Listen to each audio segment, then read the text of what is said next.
Olá, bom dia a todos. A gente vai começar aí mais uma videoaula de Sociologia. É, Nessa videoaula a gente vai basicamente fazer uma devolutiva da autoavaliação. Vamos ver o resumo de tudo que a gente já viu nas videoaulas e desde o começo, talvez, do ano, né? Mesmo que seja de maneira muito breve, para você se situar onde a gente já está. Vamos falar um pouco, obviamente, do conteúdo novo e eu vou passar instruções para a nossa próxima atividade, tá? Bom, a devolutiva da autoavaliação. A autoavaliação tiveram várias perguntas. Eu, de fato, deixei a nota que você deu, coloquei aí como a nota relacionada ao peso da autoavaliação, mas também para mim foi importante algumas perguntas relacionadas aí ao seu contexto de estudos. E uma das perguntas era essa aí: qual o recurso tecnológico mais adequado para você, no seu caso aí, para o seu aprendizado? E a maioria das pessoas colocaram o Google Classroom, ou seja, a gente está indo no caminho certo, é o principal instrumento de aprendizado que a gente utiliza, mas também colocaram em segundo lugar o Microsoft Teams, que a gente vai utilizar daqui para frente também para sanar as dúvidas, tirar dúvidas. Os outros conteúdos a gente vai. Então, vamos estruturar aqui. Então, o principal canal de comunicação continua sendo o Classroom, por conta aí de vocês terem facilidade de acesso. Em segundo lugar, as aulas já estão disponibilizadas no YouTube para você acessar. O Microsoft Teams vai ser para retirar dúvida e as outras plataformas aí é importante você acompanhar, no caso Centro de Mídias e as digitais para estudo complementar, tá? Foi basicamente para isso que eu coloquei essa pergunta para ver se a gente está no caminho certo. Também aí em relação às sugestões, alguns alunos, a maioria dos alunos colocaram que está bom do jeito que está, mas aí também colocaram umas sugestões que a gente pode tentar absorver agora. Bom, mais conteúdos interessantes, vou tentar fazer isso. Muitas vezes é difícil fazer uma aula dinâmica, principalmente por conta aí do tempo, né? O tempo é curto. A gente vai ver que essa aula, por exemplo, vai ter um tempo mais longo, porque eu vou ter que ficar falando tudo isso e vou tentar incorporar as ideias que vocês trouxeram, então vai ser uma aula mais longa, a gente vai ver se vai dar certo, obviamente uma experimentação, então vou tentar fazer isso, obrigado Vitória. Bom, a Laura colocou aqui se seria legal se pudesse mandar mais slides explicando os conteúdos. Os slides muito longos, sem a explicação, ficam um pouco confusos. Então, o que eu vou fazer? Vou deixar como complementar a leitura do livro didático. Então, a leitura do livro didático está mais ou menos no mesmo caminho. Se você vê que foi insuficiente o conteúdo das aulas, você dá uma lida aí no livro. Tá? Bom, falar mais sobre temas atuais, também tem bastante relação com o de cima, né, William? Vou tentar também resgatar mais temas atuais. Tentar diminuir os vídeos, mas manter a boa explicação. Esse vídeo em si não vai ser esse exemplo, tá? Porque a gente perdeu um pouco, não perdeu, né? Mas a gente está dando uma atenção maior à questão aí do que vocês colocaram, então vai ser um vídeo um pouco mais longo, mas a dinâmica dos vídeos em geral são 20, 25 minutos. Tentar fazer menor que isso é difícil, porque como os vídeos eu lanço a cada 15 dias, vai ficar pouquíssimo conteúdo para vocês, então fica complicado, tá? Mas também, mais que isso, também acho que fica um pouco cansativo, tá? No caso aí da Estela, a relação aí do seu problema com foco, talvez seja interessante você pausar, você ter um ambiente de estudo adequado, né, para você conseguir se concentrar um pouco melhor, né? Então você pausa, para o vídeo quando você vê que está muito cansado, você acompanhar também com os slides, ou talvez você ver os slides de maneira antecedente, né?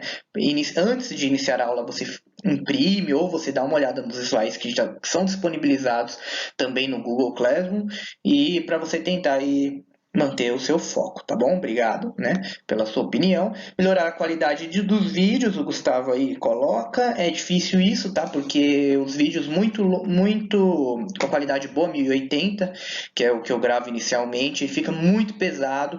Na hora que eu passo pro YouTube, a primeira vez demorou dias e aí não foi. Então é complicado, eu uso um programa de edição para que ele diminua a qualidade e isso de fato interfere de fato na qualidade da aula.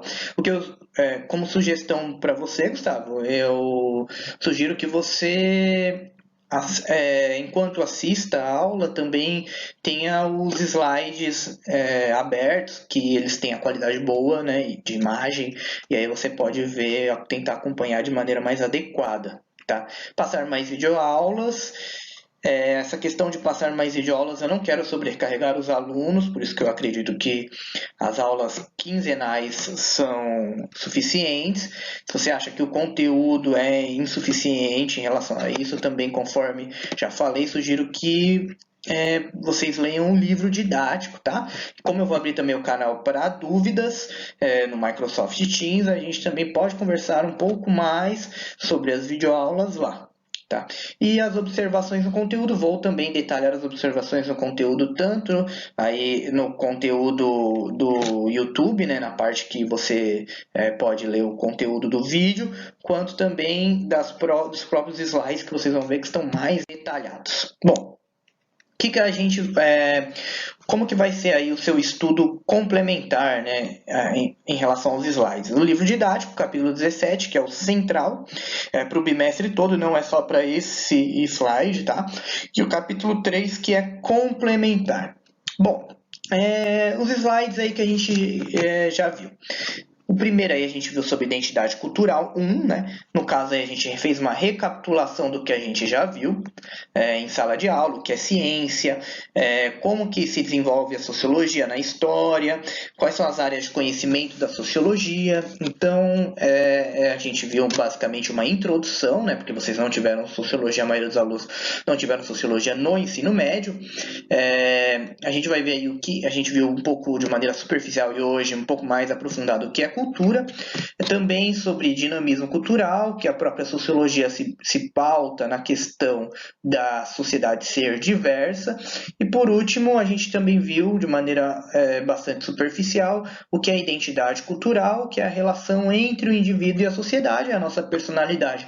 A todo momento está sendo ressignificada, criada, manipulada, desenvolvida pelo coletivo, ao mesmo tempo que o coletivo ele também tem uma influência muito forte das nossas ideias de maneira individual.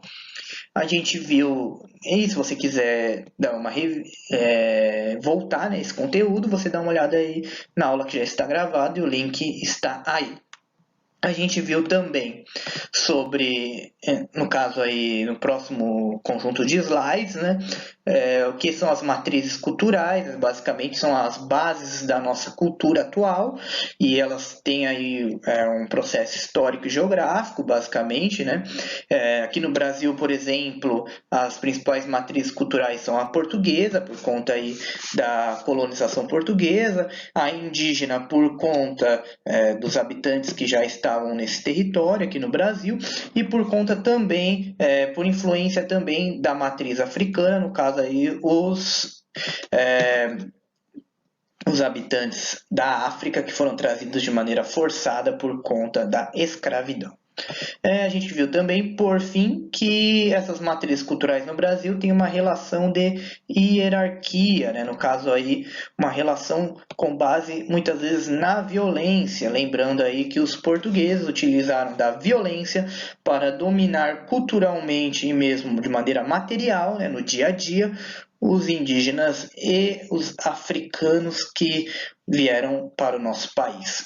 Se você quer dar uma aprofundada nesse tema, você volta aí para os slides dessa aula que estão nesse link aí do próprio YouTube.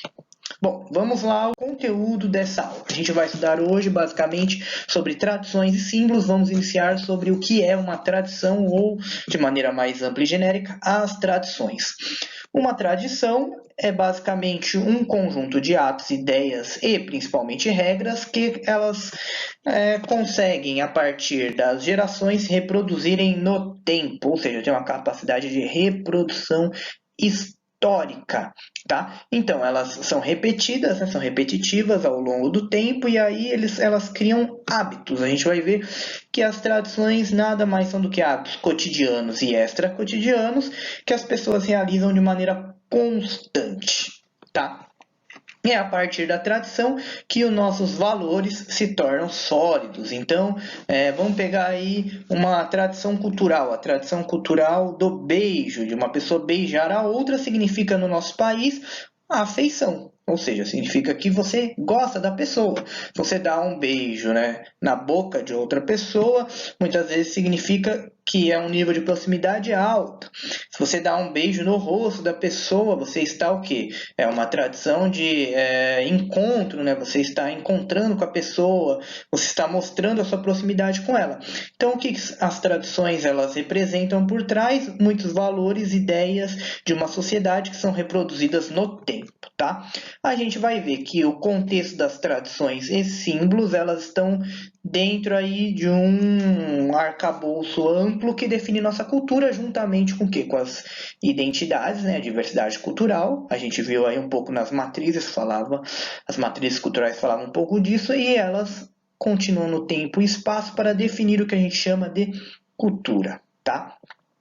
A gente viu também que a cultura ela tem um significado bastante amplo e que ela pode ser modificada ao longo do tempo. Ela não é aí estática, ela é dinâmica. Ou seja, as tradições também mudam, né? Além, obviamente, da cultura, né? A cultura é mais ampla, mas isso significa que as tradições, símbolos, as identidades, tudo isso muda ao longo do tempo e espaço e quem pode mudar isso são as pessoas, né? Então, as pessoas elas podem incorporar novas ideias e criar tradições, as pessoas podem resgatar tradições anteriores. Vamos pegar o exemplo histórico do renascimento cultural na Europa no século XV. O renascimento cultural, olha lá, o nome já diz renascer, né? É um resgate das tradições da antiguidade clássica, como, por exemplo, a racionalidade, valorização do ser humano como centro racional do mundo. E a partir daí, o desenvolvimento do conhecimento geral, o desenvolvimento da ciência, o desenvolvimento das artes. Então, as tradições, elas são aí parte do nosso dia a dia e elas podem ser resgatadas ou criadas.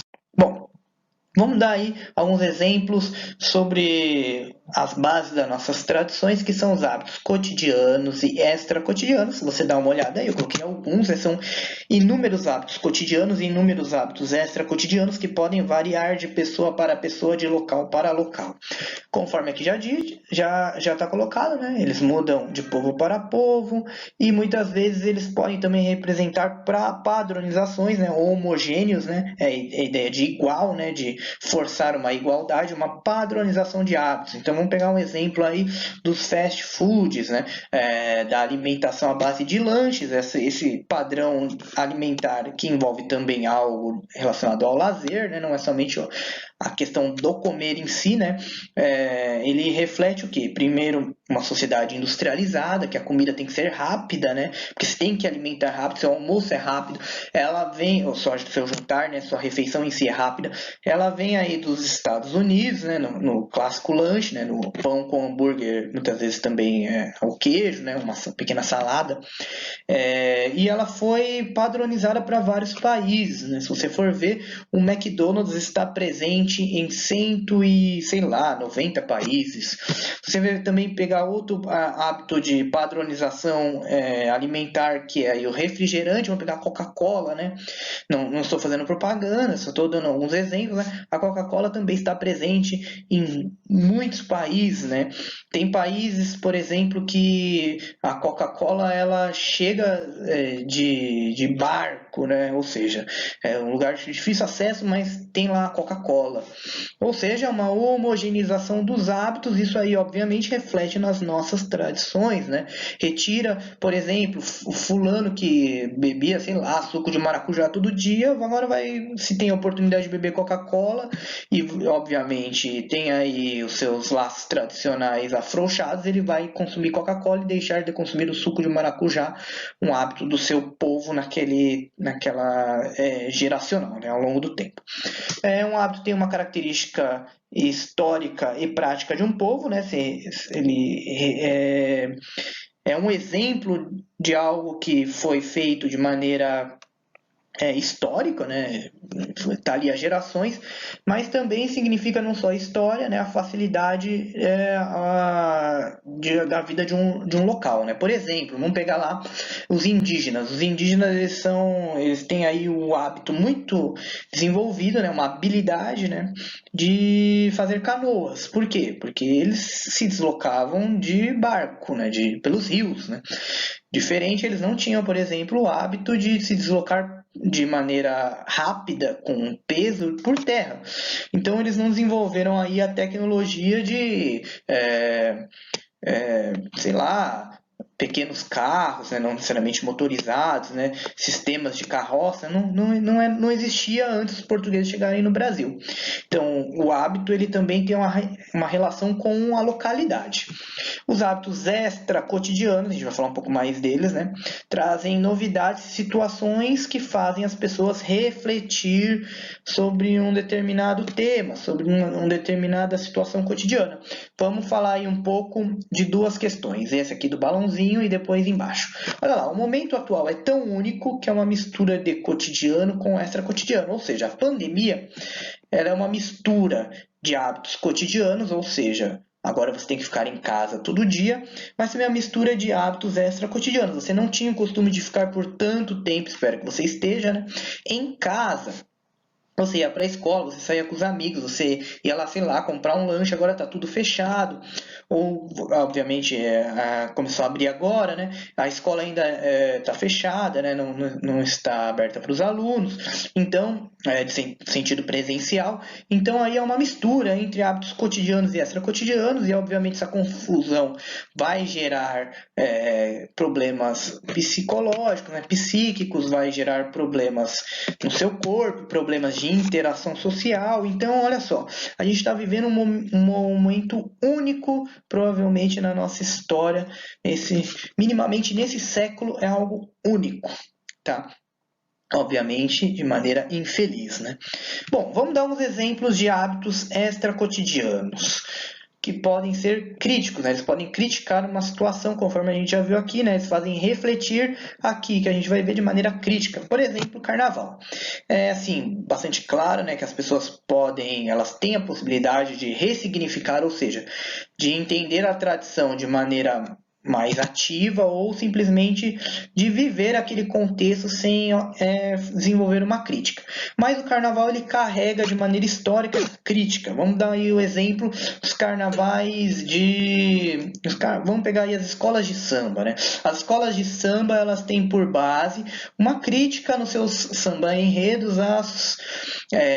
tem uma crítica à sociedade. Então vamos lá, muito comum, por exemplo, um samba enredo falar sobre racismo, ou seja, uma prática cotidiana na sociedade brasileira. O racismo ele é visto ali no carnaval como uma forma de crítica. É bastante comum no samba enredo, em um samba enredo falar sobre política, ou seja, no cotidiano daquele país, no caso do Brasil, em que a política ela é vista de maneira, muitas vezes, na questão, por exemplo, da corrupção, ali é uma possibilidade de refletir sobre aquilo. Então, o carnaval é um exemplo, muitas vezes, de crítica à tradição. As tradições elas podem também serem afirmadas nos hábitos extracotidianos, como por exemplo o Natal, né, em que você, por exemplo, afirma os valores familiares, você afirma a união, você afirma a questão da prosperidade, né? É no final do ano, você faz votos, você une as pessoas diante de um banquete, muitas vezes da comida, ou seja, da abundância, que você projeta naquela data especial. A gente vai falar um pouco mais sobre o Natal, né? Você projeta naquela data prosperidade. Então, é uma tradição que afirma, né, que procura exaltar valores tradicionais mais comuns aí, no caso da nossa sociedade, da família, por exemplo. Os hábitos cotidianos também propõem mudanças, como por exemplo aí as manifestações que na última década ela tem bastante influência na nossa política aí brasileira. Bom, vamos prosseguir. Aqui eu coloquei 3 exemplos de hábitos alimentares com base na localidade, raça e classe. Obviamente, professor, eu sou um negro e tenho esse hábito alimentar semelhante ao que você colocou aí de uma criança branca, né? Aqui no caso, a gente pode se pautar na questão mais da localidade, do urbano e da questão da classe, né? Se você é uma pessoa negra, mas tem aí hábitos relacionados à classe média, então você em geral vai se sentir pertencente a esse hábito alimentar, tá? Coloquei a questão aí do branco por conta também da figura. Então, olha aí. O hábito alimentar diz muito das nossas tradições, de como a gente se relaciona aí na questão do nosso corpo, né, da nossa saúde, também do nosso prazer, que é a alimentação, né? No caso aí de vocês, eu não vou detalhar, senão vai ficar muito longa essa aula, mas você pode ver que em volta da criança estão colocando aí o que geralmente o brasileiro urbano se alimenta, né, de classe média. No caso, um leite com café, no café da manhã, pão com manteiga, geralmente é dessa maneira. Pode ser um suco também, muitas vezes uma fruta, né? O almoço e a janta, basicamente, né, o arroz e o feijão, né, prato típico do brasileiro, sempre também tem uma proteína, no caso aí um bife, às vezes tem uma salada, um legume, batata frita também é bastante comum, ovos, né, a questão do macarrão também é bastante comum, tem a farofa, né, a farinha de mandioca, também é um hábito bastante comum, e outros na figura, aí, frutas, peixes, bolacha, que é comida ao longo do dia, ou incrementado numa determinada refeição. Tá? Olha aí um hábito alimentar de uma brasileira indígena, no caso aí café da manhã, pode ver que é bastante diferente, no caso aí é mais limitado em relação aí a questão da alimentação no sentido de principalmente de massas, né? A gente vê aí que é o biju, né? A principal forma de alimentação de carboidratos, no caso a mandioca em si, né? E as frutas, né? Olha o café da manhã, o almoço e a janta, no caso aí o peixe, a mandioca e o milho, que são aí praticamente a base da alimentação indígena. Ouço na figura o pirão, né? Que é um alimento à base de peixe também, né? A cabeça do peixe cozinhada ao longo do tempo, né? Também tem outros temperos, etc. Pequenos animais, às vezes de caça, e também sementes, que são uma fonte importante de proteínas para os indígenas. Bom, a gente vai ver por último aí o hábito alimentar, né, de um garoto dos Estados Unidos, é urbano também, né, urbanizado. Você vê aí que é um aumento na quantidade de produtos industrializados, também um aumento na quantidade de carnes, né, de massas também, né, uma diminuição de frutas e legumes. A gente vê aí, por exemplo, que o café da manhã, né, os sucrilhos, torradas, né, carnes, né, que é bastante comum na alimentação, que a gente vê também nos filmes, né, como que é o hábito alimentar dos estadunidenses. Bom, as tradições, elas são sempre públicas, né? Ou seja, assim como a cultura, não dá para você ter hábitos tradicionais que não tenham aí uma ligação com ambientes coletivos e que sejam publicizados, né? Como você iria saber que um hambúrguer, você gostaria de hambúrguer se você não se alimentar, se você não visse uma propaganda de um hambúrguer, se você não saísse para comer um hambúrguer na rua, num shopping? Então, as tradições, os hábitos cotidianos e extra cotidianos, eles precisam ser o quê? Serem públicos. E para que eles sejam públicos, eles são aí reforçados por símbolos e signos. É o que a gente vai estudar agora. Os símbolos nada mais são que representações do mundo, ou seja, significados que muitas vezes não são aparentes, representam algo, alguém, por trás muitas vezes de imagens, por trás muitas vezes de palavras também, né, metáforas, são representações do mundo que se afirmam em práticas, ideias, rituais e valores. Tem aí alguns símbolos que eu coloquei aí, não vou explicar todos, né, obviamente você já deve ter conhecimento de alguns, vou falar somente de 2. Olha lá o símbolo aí do amor, da paixão, que muitas vezes é representado pelo coração, né, e o símbolo da questão dos medicamentos, né, ou seja, de uma símbolo relacionado à saúde. Os símbolos, eles representam aí ideias, muitas vezes, que já estão disseminadas na sociedade.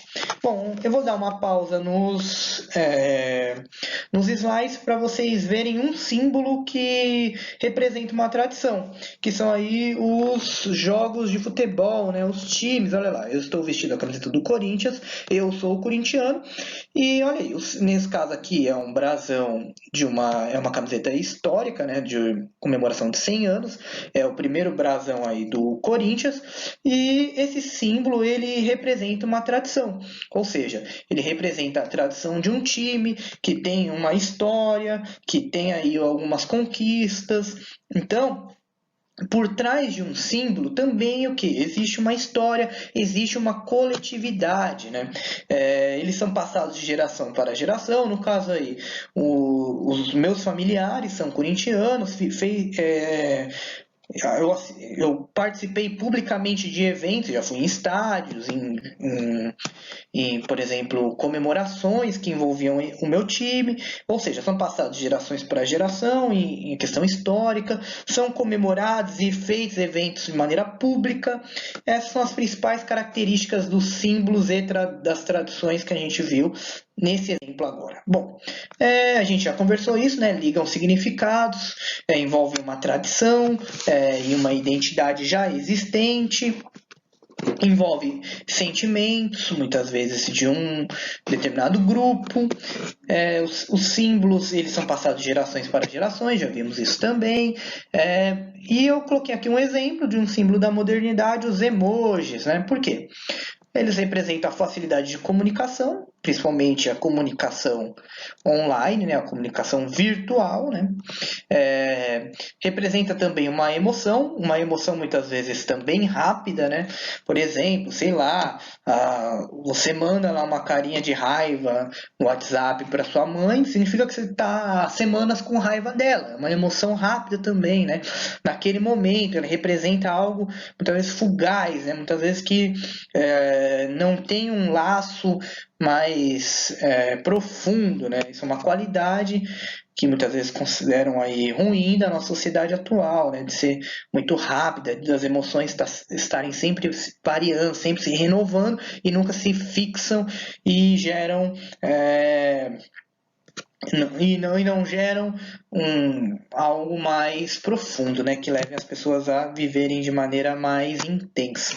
São relacionadas geralmente aos mais jovens, mas também, né, obviamente perpassa toda a sociedade, né? Você pode ver que o seu avô, a sua avó também pode mandar emojis, emoticons, né? Isso também é bastante comum, mas é bastante relacionado aos jovens. Os jovens têm a habilidade, o conhecimento, a relação mais profunda com esses símbolos, e é uma linguagem bastante inovadora na nossa sociedade, faz parte assim dos hábitos atuais, incorporando em nossas tradições modernas. Bom, vamos aos exemplos de tradições e símbolos em nosso país e no mundo.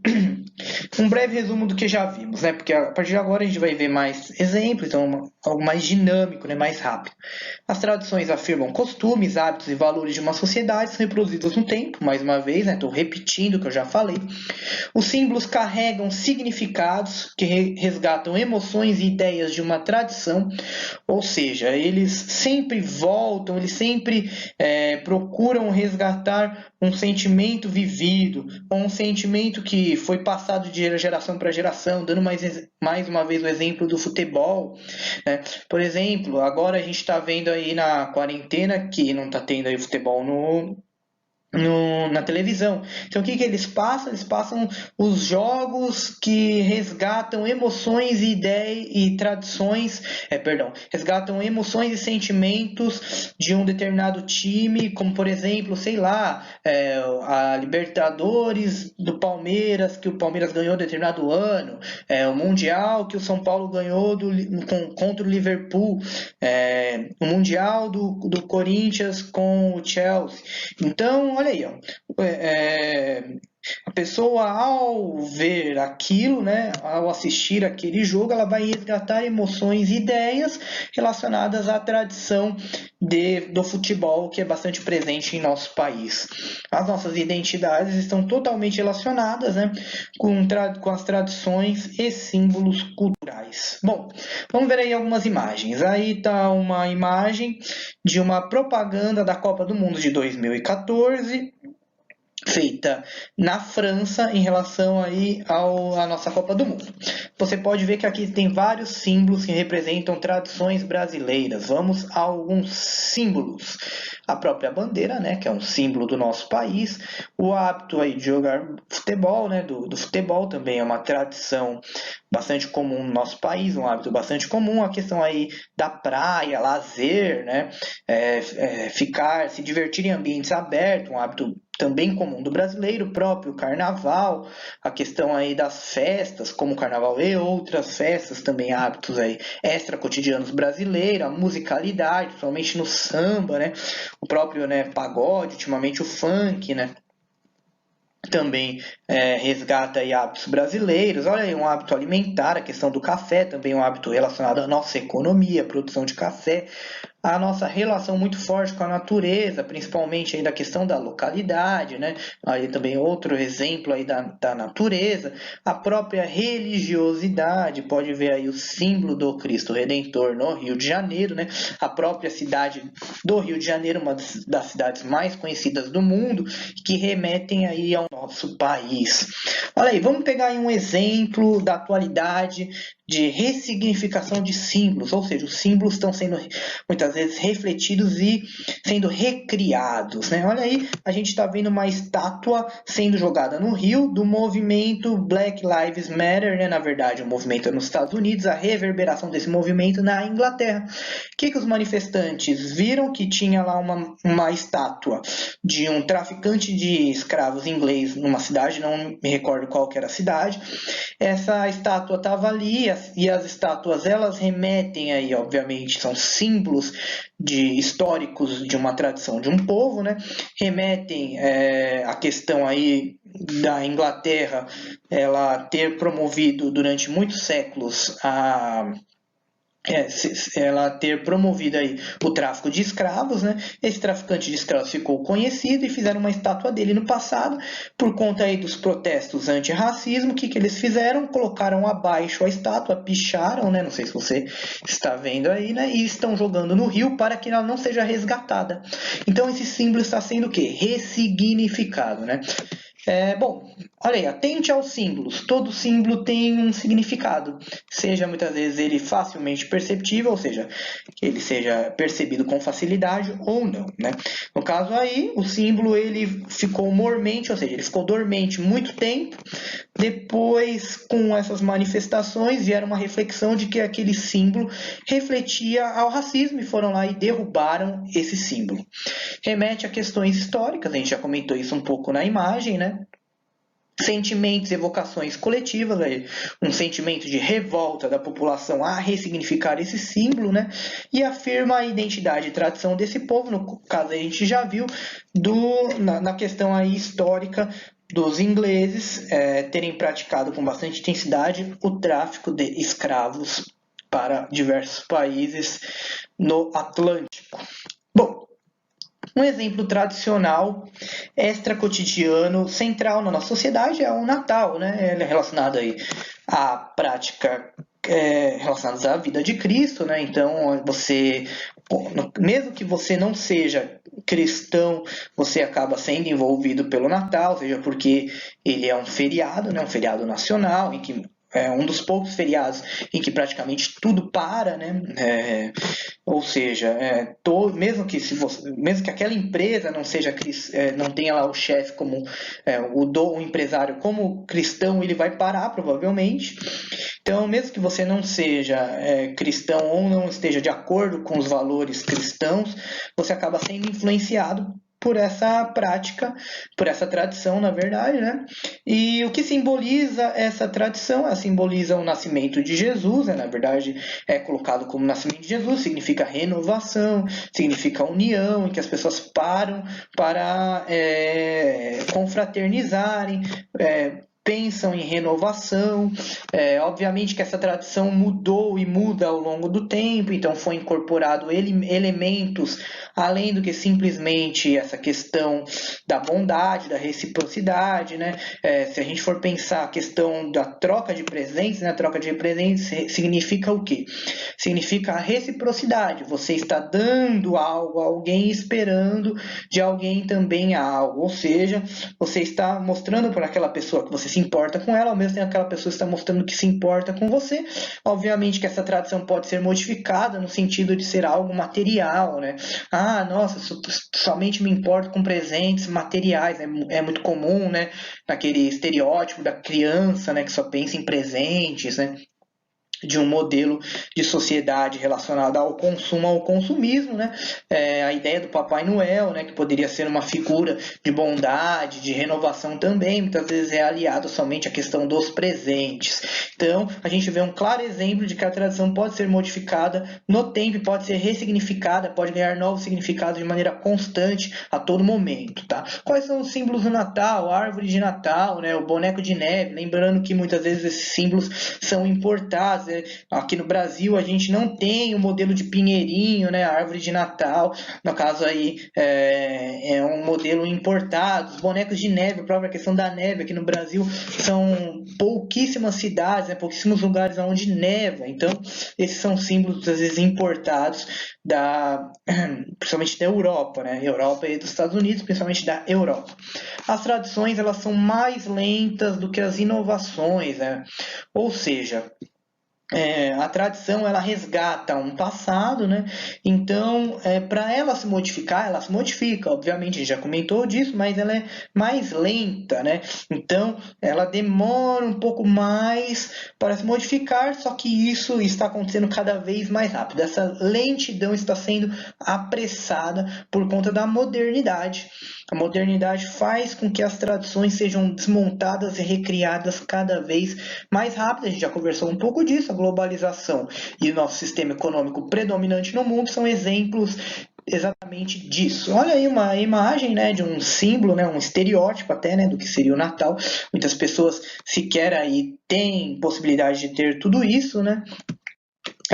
Conforme a gente já falou, né, o exemplo aí de símbolos da modernidade, os emojis, né, representam emoções, significados mais variados possíveis, alguns símbolos relacionados às manifestações artísticas, lembrando que as manifestações artísticas, elas têm aí como base uma reprodução das tradições, e por último aí a gente chegou à nossa atividade. A nossa atividade ela tem um prazo bastante longo, aqui está a data está errada, tá bom? Não é 2/6, perdão, é 2/7, 2 de julho, tá? Não se esqueça, eu vou consertar isso quando eu colocar no YouTube, é 2 de julho. Você irá acessar pelo link abaixo, né, o formulário, e este formulário possui perguntas relacionadas a todas as sequências de slides já abordadas aqui.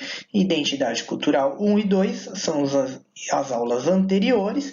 Você pode assistir aí as aulas enquanto preenche o formulário. Se você sentir dificuldade, as perguntas não são difíceis, tá? Você tem que ler com atenção, tente não chutar, faça com calma e não deixe para fazer com pressa, quer dizer, não deixe para fazer no último dia, ou seja, não faça com pressa. Se houver dúvidas, a gente vai ter aí um plantão, eu vou colocar a data posteriormente, tá? Que será das 14 às 15 horas, na quinta-feira. Vou ver caso tenha aí um conflito de horário com outras disciplinas, ou seja, um horário de aulas que talvez fique difícil você assistir. Eu também posso mudar o horário com facilidade, deixarei também isso evidenciado. Tá? Obrigado a todos que prestaram atenção, que você que teve paciência. A gente está num momento delicado, né? Um momento cansativo dessa quarentena. Está sendo flexibilizada essa quarentena, então nós temos que ter calma. Se você tem a possibilidade ainda de não sair de casa, não saia de casa. Ainda estamos vivendo um momento muito tenso, muito perigoso de você poder contrair o vírus caso você não esteja imunizado, você ainda não tenha contraído de maneira sintomática. E isso pode gerar problemas não só para você, como para a sua família, para o grupo social que você vive, sendo muito ruim. Por favor, peço aí meu apelo que você fique em casa, que logo mais poderemos estar todos novamente juntos. Muito obrigado, até a próxima, saudade de todos.